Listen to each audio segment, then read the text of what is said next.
Lohana, boa noite. Boa noite, professor. Você tá boa? Graças a Deus, e o senhor? Eu tô bem, tirando o calor. É verdade. Né? Você Tá tá em demais. Anápolis? Não, eu moro em Jaraguá. Ah, você é menina de Jaraguá, que a gente vai ter um papo. Oi? Oi? Você que pôs a foto lá do... Ah, não. Do Parque do Retiro. Não. É outra aluna. Você é de Jaraguá? Sim. Ah, eu dei aula aí em Goianésia. Muito, Hum. dei até criar um curso aí. E tinha muitos alunos na época de Jaraguá fazendo curso lá em Goianésia. Porque era perto, né? É perto, né? É mais perto. Pegava o ônibus e não tinha sido criado ainda. Isso tem muito tempo, né? Uhum. Não tinha sido criado o curso lá e aí muitos pegavam o curso de Direito em Goianésia. Era uma turminha boa. Mas ainda vai muitas pessoas, assim, agora com a pandemia não, né? Mas Ah, iam muitas pessoas ainda para Goianésia. É uma cidade mais próxima do que Anápolis, né? Mas é. acabaram preferindo ir para lá. Eu tive um aluno que era comandante aí do quartel aí, um capitão. Como é que era o nome dele? Foi meu aluno, O Jefferson? Jefferson. Conheço. Magrinho, alto. Aham, bem alto. Um rapaz excepcional. Ele é muito estudioso. Muito, foi meu aluno. Bacana. Eu conheço a esposa dele, nós fomos amigas há muitos anos. É, Somos, né, hoje, assim, apesar do afastamento um pouquinho, mas somos ainda. se você um dia encontrá-lo aí, você fala, ele está aí ainda ou já foi transferido? Não, ele está aqui ainda. Que eu Trabalha mandei aqui um ainda. abraço para ele, professor Germano Campos, Eu falo sim. tá? Que Isadora, eu vejo. boa noite, Isadora. Boa noite. Você está aguentando o calor por aí? Nossa, tá terrível, né? Eu fico pensando, será que esse vírus Deus. sobrevive a esse calor? Um vírus? Então, Todo mundo falava que não, né? Que não aguentava Essa essa temperatura. porcaria pelo jeito ele sobrevive. é impressionante, porque é muito quente. Muito. Bactéria é resistente à temperatura alta, né? É. Até uma certa temperatura, a bactéria sobrevive. Mas vírus, desse jeito, não sei. Gente, eu não passei nenhuma atividade pós-aula síncrona semana passada, porque primeiro eu estava muito cansado. E estou acabando de fechar as notas, né? Eu passei uma atividade que não somou de forma automática no AVA, então eu tive que entrar uma por uma para olhar, né? Me deu um trabalho insano. Agora eu estou fechando. Mas teve aluno que não fez a primeira avaliação, aquela primeira, não mandou. Depois eu vou fazer um. Eu coloquei no.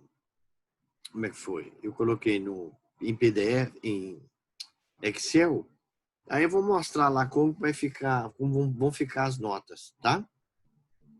Aí eu vou deixar em PDF e vocês dão uma olhada, cada uma, para me lançar no liceu já essa avaliação de vocês, tá? Então, agora, essa semana eu vou passar, né? E a gente começa já a entrar já numa parte mais complexa, né, do conteúdo programático. A turma de vocês aumentou, né? Iniciamos aí o semestre com 15, 18 alunos, mas parece que já tem 30, não sei. Acho que aumentou, né? Vocês repararam isso? Não, né? Na verdade, professora, acho que por questão de bagunça de matrícula, né? Porque, assim, a nossa turma é mais ou menos isso mesmo, uns 30, 32 alunos. Alguns não aparecem nas aulas agora à noite, né? Assiste depois. Pois é, eu acho que agora nós podemos fazer chamada, né, online também. Eu dou aula aqui na PUC e nos horários da aula, os professores, a gente faz chamada. Vai para o diário, faz a chamada normalmente. E eu não sei por que não está sendo adotado isso, né? Porque senão o aluno... É muito cômodo, né? O aluno ficar vendo gravação de professor de aula e, né, e não assiste aula, ele não interage, ele não, né? Mas não é essa atividade síncrona, existe para isso, né? Os alunos interagirem com o professor e analisarem o conteúdo que ele está ministrando. Então, eu não estou entendendo, né? Aqui na PUC se faz chamada. Eu faço chamada todas as aulas. Terminou a aula, eu vou para o diário, vou nominando aluno por aluno e vou fazendo a chamada online. Aí, fecha. Então, alguma coisa tem que ser feita, né? Porque é muito cômodo. Vai ficar muito tranquilo, né? Você terminar um curso desse jeito. Só assistindo gravação de aula e fazendo prova. As provas são muito tranquilas, né? Prova remota é muito tranquilo. Diferente de prova presencial. Bom, vocês estão aqui, eu entendo que vocês é que merecem toda a atenção, né? E em relação ao conteúdo e tudo que a gente está ministrando. Nós vamos voltar, então, retomar. Na aula passada, eu falei sobre a perda da qualidade segurada, né? Então, nós terminamos, não sei se eu cheguei a concluir, mas eu disse das consequências da perda, né? Falei dos prazos de manutenção e falei depois que a cada prazo ali do artigo 15º eu acrescento não só o término específico de 3, 6, 12, 24, 36 meses, mas 1 mês e 15 dias a cada prazo que está ali estabelecido. E aí eu andei falando que também da recuperação, né? Se eu deixar de contribuir, como é que eu faço para retomar a minha condição de segurado, né? Acho que eu mencionei isso, não estou lembrado se eu cheguei a falar, né? Do artigo, eu citei um artigo aqui na Lei 8.213, que eu destaquei, eu acho que eu destaquei. Você assistiu, Lohane, na última aula? Não lembro mais, eu podia ter dado uma olhada antes de terminar aqui, de iniciar aqui, mas eu acho que eu mencionei essa questão da perda, né? E da recuperação da condição de segurado, que ele tem que voltar a recolher, né, 6 meses. Eu falei do prazo de carência, né? Dos prazos de carência que o segurado tem que recolher, é a metade para cada prazo. Aí eu fui lá no slide, fiz o comentário. Para mim, na minha memória, eu fiz esses comentários aí para vocês, né? Acho que foi isso que eu consegui fechar na aula passada, né? Da manutenção e perda da qualidade segurada. Manutenção, aqueles prazos do artigo 15º, e a perda após deixar passar esse prazo acrescido de 1 mês e 15 dias, que é a regra. E se perder, o que eu faço? Se eu tiver direito adquirido, tudo bem. Se não, eu tenho que voltar a recolher e vou recolher com base, né? Se eu quero um benefício de auxílio-doença por incapacidade temporária ou de incapacidade permanente, eu tenho que recolher a carência que a lei estabelece no artigo 24, né, dos benefícios, ou melhor, artigo 25, dos benefícios ali estabelecidos, né? Não sei se vocês têm dúvidas, se querem tirar dúvidas, se entenderam o que foi dito na aula passada, né? Eu acho que eu tentei fechar aqui com vocês essa ideia do Instituto da Perda, que é muito ruim, né, do segurado. Mas acho que eu consegui passar para vocês todos esses detalhes. Eu não estou lembrado em que ponto especificamente eu parei, né? Mas eu acho que foi por aí que eu fechei a ideia, né? Eu falei da manutenção, depois falei da perda da qualidade segurada. É isso mesmo? Vocês estão lembrados ou não? Quem tem uma memóriazinha um pouquinho aguçada aí? Tem, gente? A Lohane, Isadora, Gisela, Lisiane. Lembram ou não? Eu lembro do senhor falar dos prazos. De manutenção. Isso. Da perda. Não lembra de eu ter falado da perda? Não, né? Hã?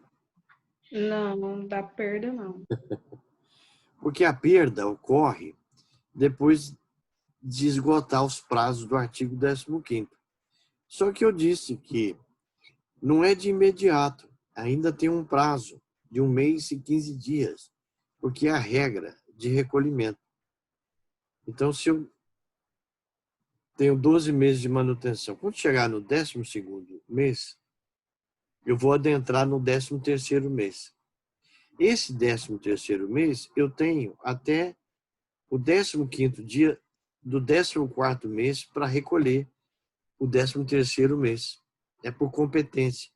Por isso que acrescento 1 mês e 15 dias, ainda na figura da manutenção. Passou esse prazo, perdeu a condição de segurado. Perdeu, o que eu faço? A primeira atitude é voltar a recolher. Tá? Voltou a recolher, aí você restabelece o vínculo. Tá? Tem benefícios, aí você precisa recolher a metade da carne. É por isso que eu cheguei a ler, eu acho que eu falei, né? Só não pus lá o que eu gravei para vocês, mas eu cheguei a falar que a perda, mas se eu deixei de recolher, passaram os prazos, né, que estão ali previstos. Se eu quero um benefício, eu tenho que ver a carência que a lei exige. O que é carência? Eu acho que eu cheguei a falar também de carência. Carência é um tempo de contribuição e de espera. Né? Então, o legislador estabeleceu um prazo de espera para poder a pessoa obter o benefício. E esses prazos de carência estão no artigo 25 da Lei 8.213. É um tempo de espera. Então, é interessante que o Instituto da Manutenção e da Perda da Qualidade Segurada me leva à análise, né, da figura da carência, porque o legislador, no artigo 27A, ele vai dizer o seguinte, ó, na hipótese de perda da qualidade segurada, para fins de concessão dos benefícios de auxílio-doença, aposentadoria por invalidez, salário-maternidade e auxílio-reclusão, o segurado deverá contar, a partir da nova filiação, com metade dos períodos previstos no inciso 1, 3 e 4 do artigo 25. Que esses incisos que é mencionado aqui no finalzinho da redação são os prazos de carência, né? E carência é um tempo de contribuição, isso está previsto. Olha, no artigo, período de carência é o número mínimo de contribuições mensais indispensáveis para que o beneficiário faça jus ao benefício. Quais são os prazos de carência? Está no artigo 25 da Lei 8.213, né?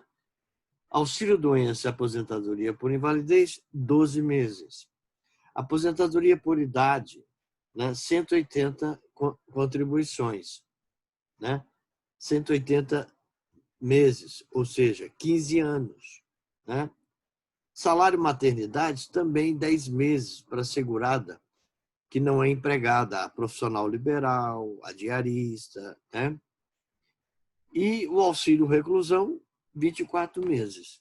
Então, nós estamos vendo aí que, se eu voltar a recolher, eu vou ter que cumprir esses prazos aqui, né? Quais? Dos incisos 1, 3 e 4, como diz o artigo 27A da Lei 8.213.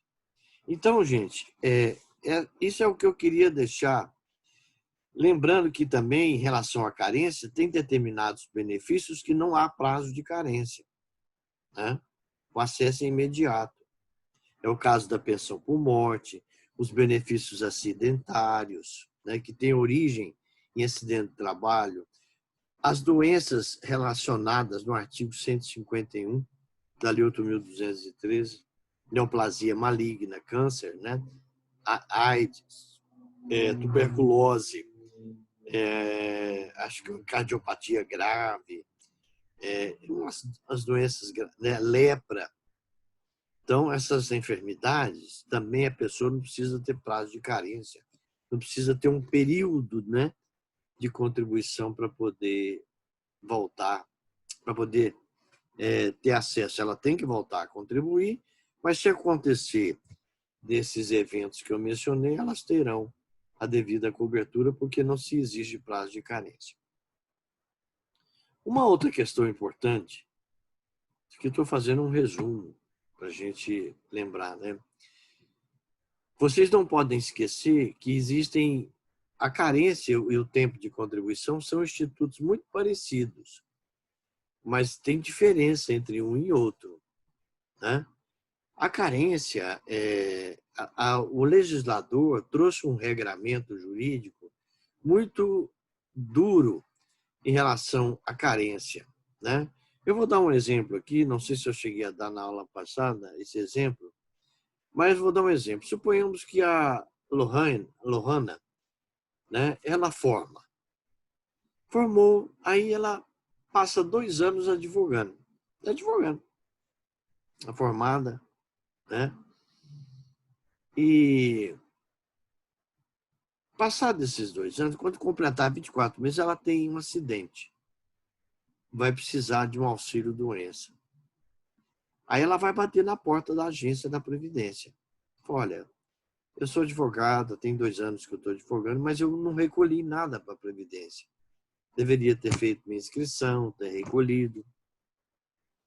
Mas eu preciso de um auxílio-doença. Eu vim requerer o auxílio-doença. Eu trouxe os atestados médicos, eu tive um acidente grave, né? Aí a funcionária do INSS vai dizer para ela, olha, você não tem nenhum recolhimento, né? Isso é muito complicado, porque você, como profissional liberal, deveria ter iniciado o recolhimento para efeito de carência desde o início da sua atividade profissional. Aí a Lohane vai virar para ela e falar, o seguinte, você calcula, eu tenho uma reserva e eu pago esses 24 meses aí atrasados, mas eu queria pagar e ter acesso ao benefício. Aí ela vai dizer, olha, não tem jeito. Você pode até pagar os atrasados, que vai valer como tempo de contribuição, mas para carência não vale. Porque a lei determina, no artigo 27 da 8.213, que o prazo de carência começa a contar do primeiro recolhimento sem atraso. Então, para você começar a contar o prazo de carência, tem que começar agora a recolher, sem atraso, né? Mas aonde que está isso, né, Lorena? Está no artigo 27. Em relação ao segurado contribuinte individual, profissional liberal, o legislador foi muito duro nessa questão do início da contagem da carência, né? Então, o resultado disso, a Lohane não vai ter acesso ao benefício de auxílio-doença, né? O empregado vai, sim. O legislador foi muito duro em relação aos profissionais liberais, aos contribuintes individuais, tá? Está no artigo 27 esse regramento e essa interpretação. Ela é dura, ela é terrível. Bom, gente, com isso a gente termina essa parte dos segurados, né? A gente fez uma revisão muito boa e agora a gente entra numa seara importante. Está lá no slidezinho, né? Que é sobre os dependentes do segurado. Então, nós falamos dos segurados, da classificação, a divisão entre segurados obrigatórios, né, empregados, contribuintes individuais, segurado especial, segurados facultativos. E agora a gente entra num campo, né, dos chamados dependentes. Quem são os dependentes? São aqueles que estão ligados, né, aos titulares, que são os segurados. Quem são os segurados? Aqueles que exercem uma atividade remunerada. Ou aquele que se filia na Previdência facultativamente, né? Então, os dependentes têm um elo de vínculo, né, direto com o segurado. Se o segurado perde a condição de segurado, os dependentes também perdem, né? E os benefícios que os dependentes têm acesso são bem claros. É a pensão por morte e o auxílio reclusão. Bom, como que o legislador dividiu os dependentes do segurado? Como que essa relação de dependência no âmbito da cobertura previdenciária ela ocorre? Ora, ela ocorre, o legislador, ao estabelecer as figuras, né, dos dependentes, ele estabeleceu por critérios de laços sanguíneos, né, consanguíneos, e também laços de parentesco civil, né? E ele estabeleceu alguns critérios próprios, que não é comum, por exemplo, no âmbito do direito civil, quando se estuda sucessões, ele estabeleceu um regramento específico, né? Tanto é que ele estabeleceu 3 classes de dependentes: a primeira, a segunda e a terceira. Na primeira classe, ele colocou as pessoas mais próximas dos dependentes, como a esposa, a companheira, né, os filhos. Na segunda, mais distante um pouquinho, e na terceira também. Então, quando ocorre o falecimento de um segurado, os dependentes, havendo os dependentes da primeira classe, exclui os demais. Então, ele, no artigo 16 da Lei 8.213, que a gente vai analisar aqui, ele fez o enquadramento, né? E por que é importante esse tema? Esse tema, gente, ele tem uma interface profunda com o direito de família, né? Com a questão de vínculos, né? Com a questão da união estável, com a questão do vínculo familiar, da filiação, né? Com a questão dos institutos como a tutela, o menor sob guarda, né?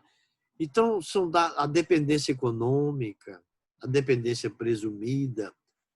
Então, tudo isso, o tempo de casamento, a faixa etária, né, da pessoa que sobrevive, né, do companheiro, da companheira, ou da esposa, do esposo. Então, a interface desse instituto é importantíssima. E o que dá de confusão nesse campo é muito grande, né? Eu vou citar um caso, não sei se na aula passada eu mencionei, acho que não, né? Eu tinha um amigo, eu não sei se eu falei isso para vocês, que ele era auditor da Receita Federal. E ele era um cara bipolar, solteiro, de vez em quando tinha umas namoradas, umas doidas que namoravam com ele aí uns dias e caiu fora porque ele era muito instável.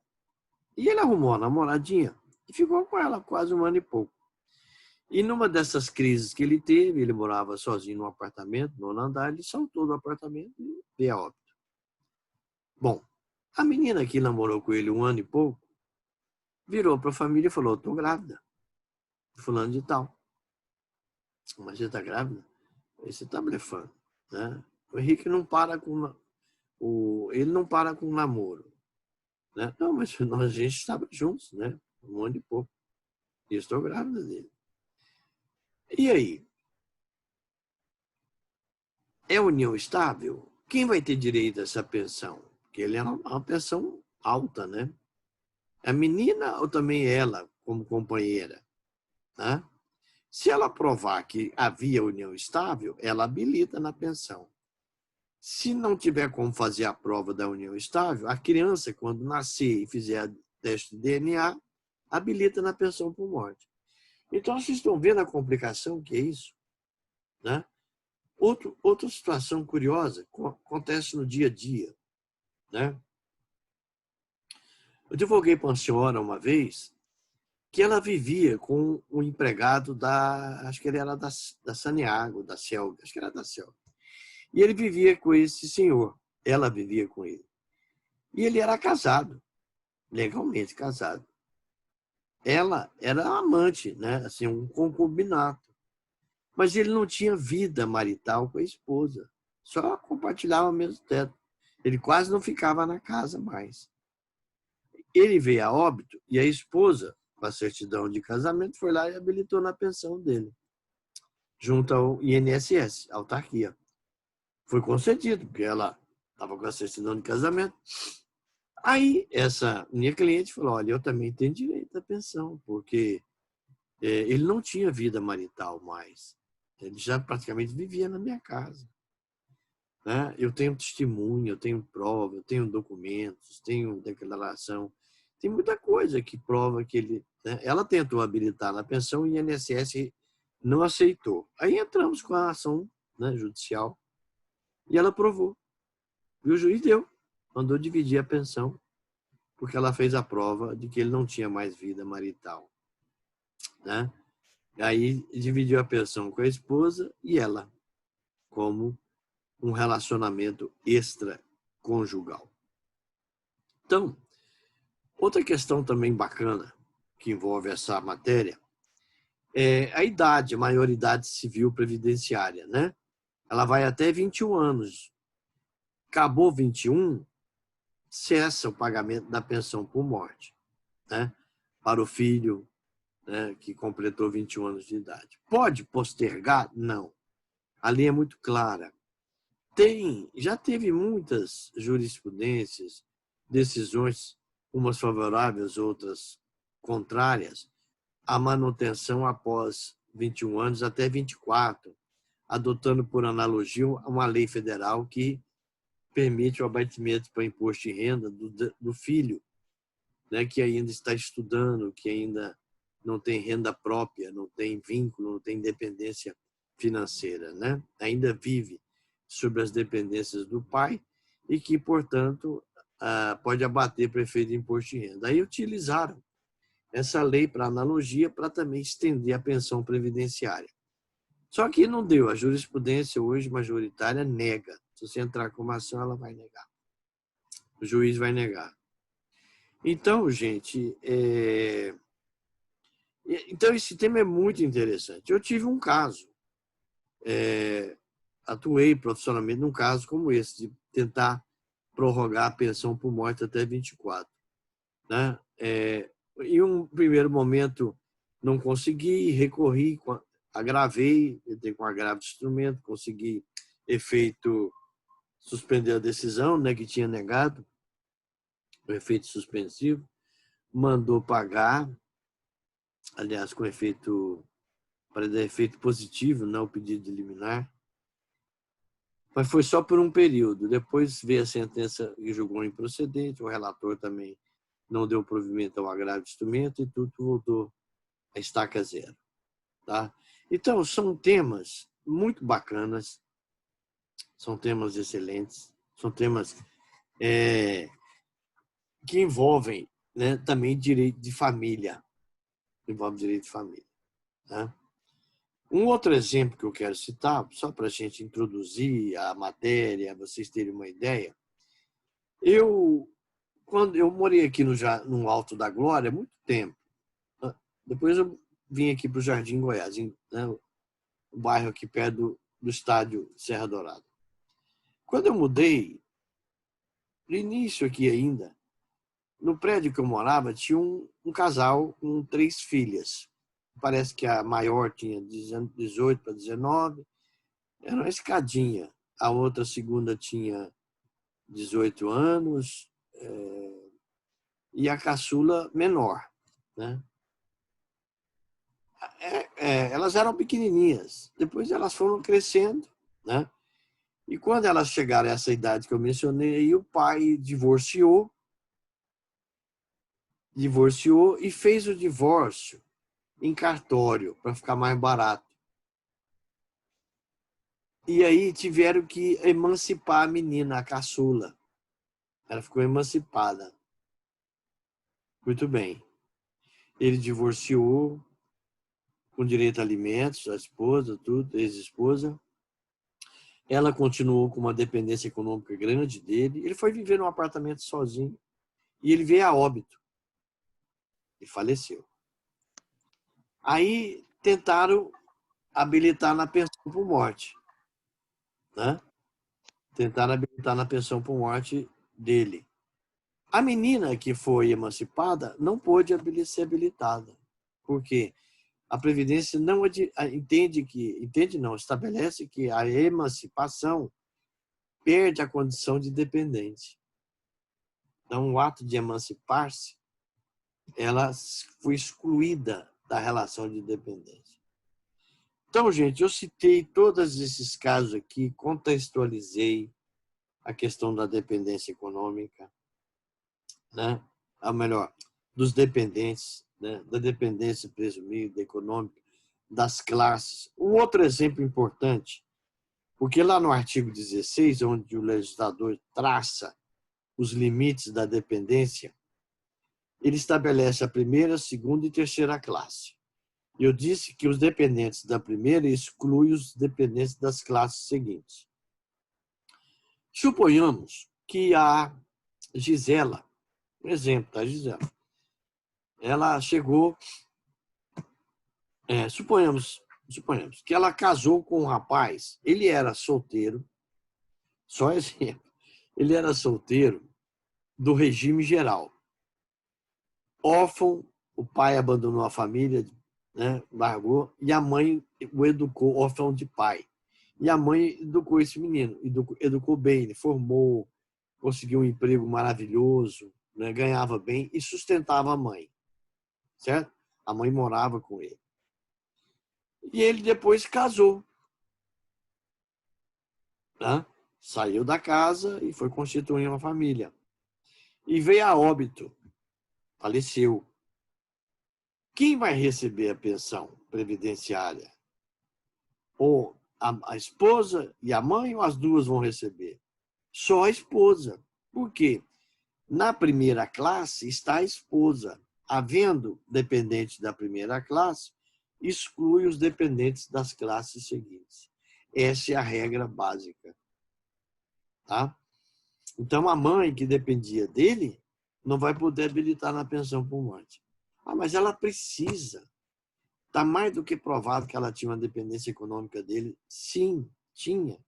Mas quem habilita na pensão é quem está na primeira classe, que é a esposa. A mãe está na segunda. Certo, gente? Bom, eu fiz todo esse aparato aqui, né? Contextualizei, falei da importância desse instituto, né? Ainda tem outros aqui, tem a questão da tutela do menor sob guarda, né? Que são institutos importantes também, que a gente não pode deixar de mencionar, né? Eu vou abrir aqui o slide, vou compartilhar, só para mostrar aqui para vocês, né, o conceito que eu quero deixar aqui, né? Olha só. Aqui no slide mesmo tem o conceito. Nós estamos aqui, ó. Nós estamos nesse tópico, ó. Falamos toda essa parte aqui até o 2.34, né? E depois entramos aqui dos dependentes. O conceito, tá aqui o conceito, um conceito bacana, né? Que eu deixei aqui para vocês. Olha só.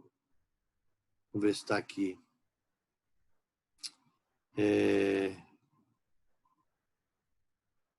Aqui, ó, são as pessoas que, embora não estou conseguindo ler aqui, né?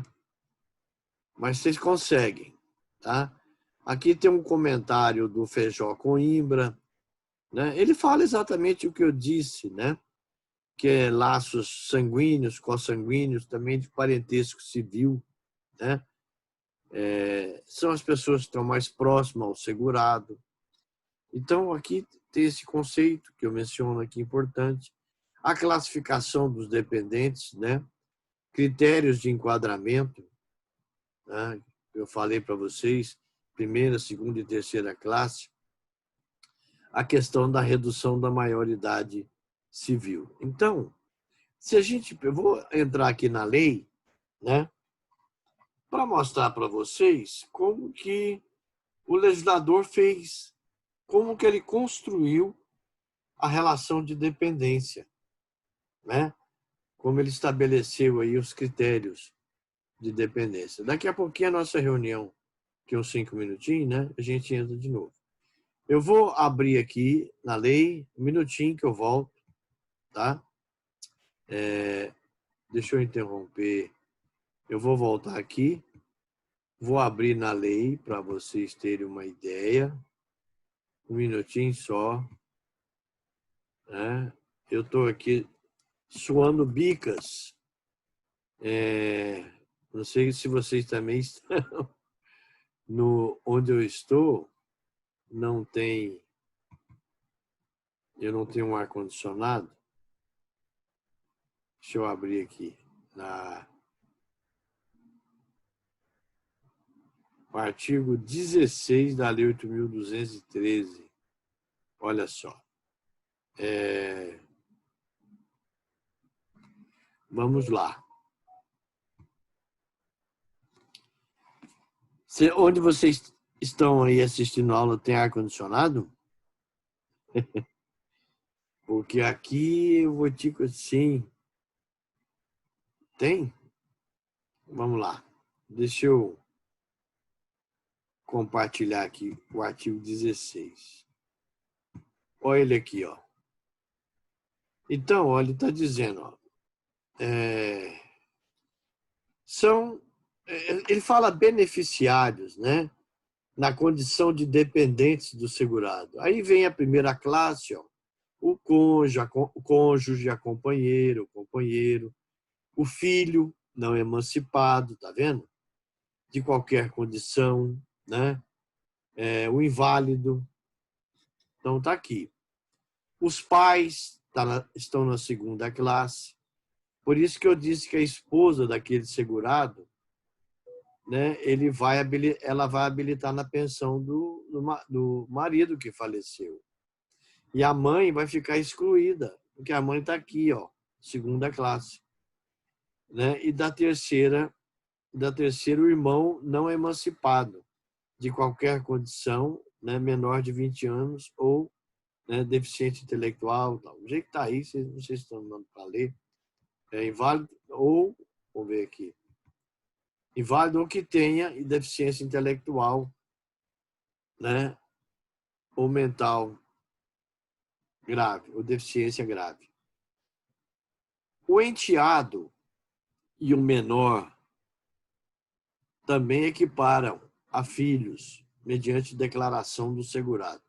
O parágrafo primeiro fala que a existência de dependente de qualquer das classes exclui do direito às prestações das classes seguintes. É a regrinha que eu disse. Aqui tem um conceito bacana, ó. Considera-se companheira ou companheiro a pessoa que, sem ser casada, mantém união estável com o segurado ou com a segurada, de acordo com o artigo 3º o artigo 226, parágrafo 3º da Constituição Federal. O Código Civil estabelece o conceito de união estável, né? Naquele exemplo que eu dei desse conhecido meu que se suicidou, deixou a namorada com a filhinha, a menina é dele, depois foi comprovado. Vocês acham que seria um caso de união estável? Quem pode me responder aí? Ela tinha 1 ano e pouco de namoro com ele. É união estável ou não? Eu estou falando que é namoro porque, né? Era o que ocorreu mesmo. É união estável ou não? Pode se caracterizar? Um namoro pode se caracterizar como união estável, gente? Quem está me ouvindo aí? Quem está me ouvindo? Hein, pessoal? O povo aqui é vergonhoso, professor. Hã? O povo aqui é vergonhoso. É vergonhoso ou não estão aí? Hein? É união estável ou não? Uai, eu acredito que depende. Depende, também acho que a resposta é por aí, né? Depende, porque qual é o conceito que o Código Civil dá de união estável? Vocês estão lembrados disso? Lembra lá em Direito de Família? Gente, vocês estão formando no 10º período. Qual é o conceito de união estável que o Código Civil dá? O Código Civil dava um conceito de união estável, lá 1730, por aí. O artigo não dá esse conceito? Tentam achar aí para nós. Vamos ver se caracteriza ou não. Daqui um minutinho nossa tela sai e a gente entra de novo. Vai pensando aí. Qual é o código? Dá um conceito de união estável, né? É quando os dois têm ânimo, né, de constituir, né, o núcleo familiar, interesse. Tem lá um conceito básico, homem e mulher, né? Isso já deu muita confusão, porque também existe a união estável homoafetiva, né? Isso é real, tá aí, né? Então, que pode caracterizar como companheiro, né, da pessoa. E tem direito? Tem direito à pensão previdenciária, né? Há uns anos atrás, a primeira